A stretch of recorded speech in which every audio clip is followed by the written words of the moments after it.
Joining us this morning diri sa aton sining nga pagpangalagad live diri sa Action Radio Bacolod is the Executive Director sang EOC. We have Ma'am M. Ang. Ma'am M, good morning. Good morning, maing aga, Action Art, maing aga man siya nagapamati. Salamat gid sa time, no? Anyway, naming balita ni kahapon ang Bacolod, at least zero ang case naton. Hopefully today amo manigapon ang case na, ma'am.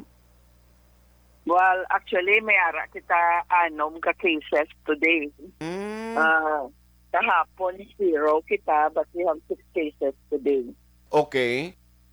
Pero tiina ang nga case possibly this afternoon pa ina ipagawas ng DOH. Yes, oo.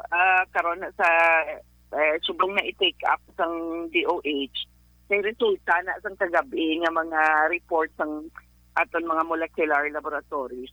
Ma'am, ang ini nga indicator nga at least naka-zero kita liwat after pila ka mga sinimana, isa ni siyang good indicator man nga siling ko at least ang in IETF most probably in favor sa gina-expect na ton nga alert level 1 status ta until the end of March.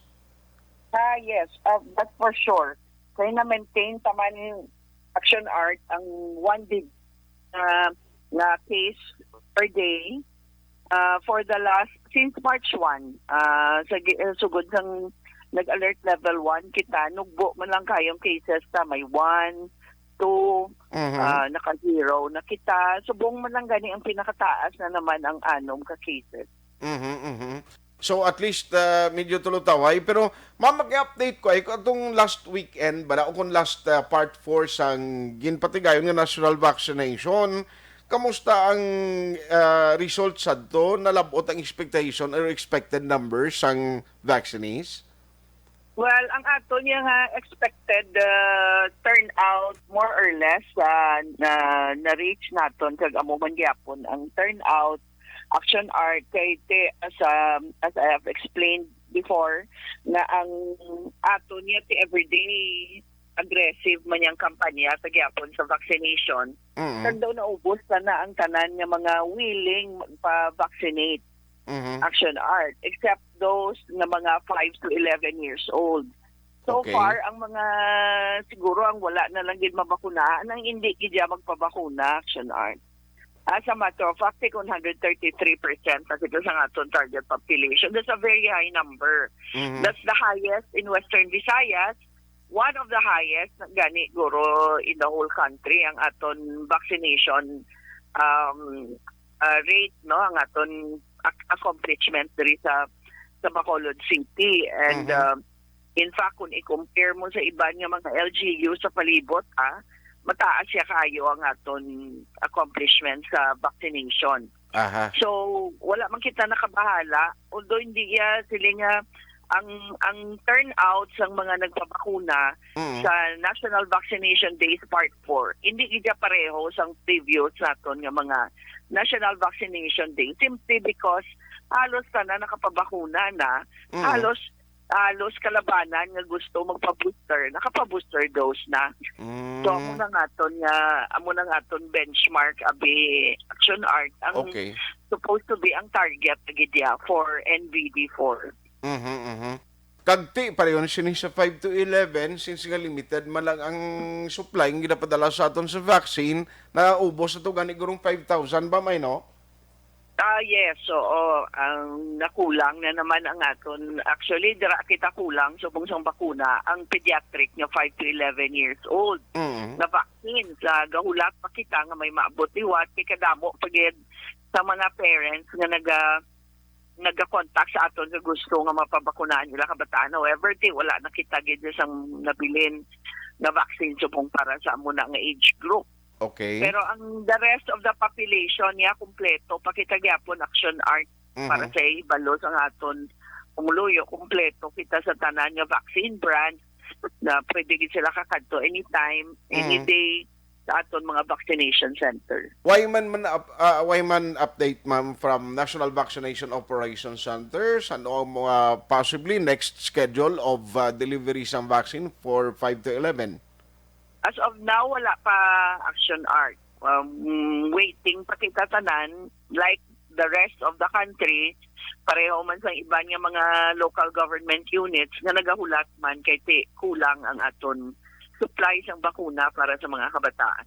Ma'am, kundi nagligad na muno ni Councilor Novero nga daw may mga schools na nga nag-submit sa iya office sang application for the face-to-face and then do forward niya to sa office ninyo sa EOC daw mga more or less 5 to 6 schools na dugangan to, Ma'am Subong.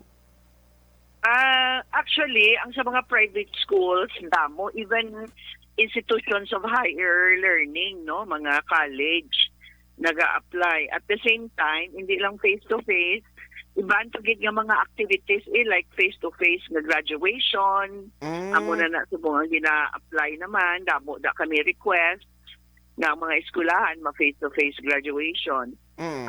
Actually, ti under sa aton guidelines, kag kung magpabilin kita sa alert level 1, allowed na gid manina action art. Except that, may mga recommendations lang kami of certain guidelines nga dapat i-observe sang ining mga eskwelahan nga ining may mga request.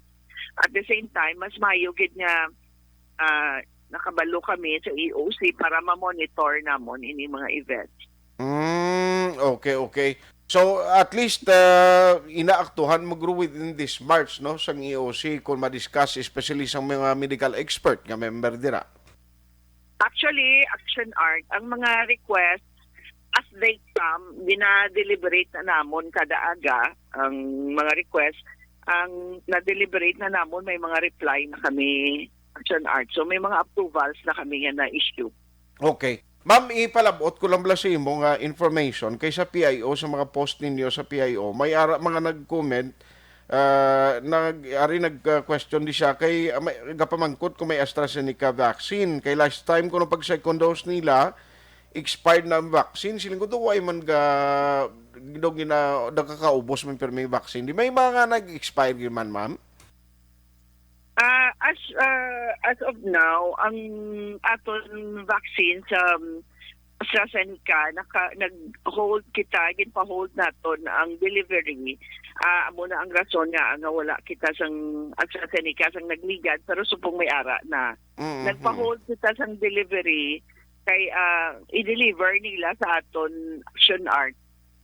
Kadako nga volume kalapit sang expiry date. Kalapit lang sang expiration date so wala naton ginbaton. Okay. Amo na nga wala kita sang AstraZeneca available sang nagligad pero nag-request kita sang gamay lang nga volume kay kung ginpilit to nila sa aton nga kadako kayo sang volume nga i-deliver hindi tagid siya mapaubos kay less than 1 month ang expiration nga ginhatag sa aton. So, we refuse that delivery.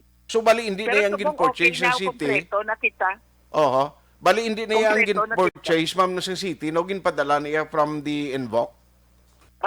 Ang ato tani, ang ipadala nila sa aton, part to siya sang LGU purchase naton nga mga vaccines. Okay. Pero wala sa ganit baton ng sulat si Mayor Bing na hindi lang kita na magbaton because ang rason tamaan ka lapit ng expiration date kag kadako kayo sa volume. I see. So anyway, maki-update na kami sa imo in case kung may ara ginban mga advisory but expectedly hopefully until March 31 amo na ni ang alert level status naton sa Bacolod, ma'am. Yes, we are expecting alert level 1 kita sa gyapon action art. On that note, Ma'am M, salamat sa time. Good morning. Thank you. Action Hotline. Ayos damo man ang sa province kung nadumduman nyo may mga nagkala-expire man to gani, no? Kahit ipadala din nila inang lapit na lang malato ang expiration. Hindi, paano mo na karon kay ginawa mo lang gani ka nagligad kapin pa sa tong tiyempo nga ginawa pa sa province ka convince ang mga manugpabakuna. Action Hotline. Paano mo na karon alangan mo ipang tublok sa Carabao na? Kung nali makuha mo ang vaccine, kadugay pa ganing ginaktuhan to sang DOH Region 6. Kung anong himuon sa tong mga nagkala-expire. Action Hotline. Ayos Why na naman ko tiyempo Gervie Kauyong, good morning. Makuha na lang ko guro ma-extra na lang ko to kay why naman ubos naman ang obligasyon ko. Action Hotline. Thank you gida sa tanang nagbuylog sa aton nga pagpakalagad diri sa Action Hotline sa Lunes nga presentation March 14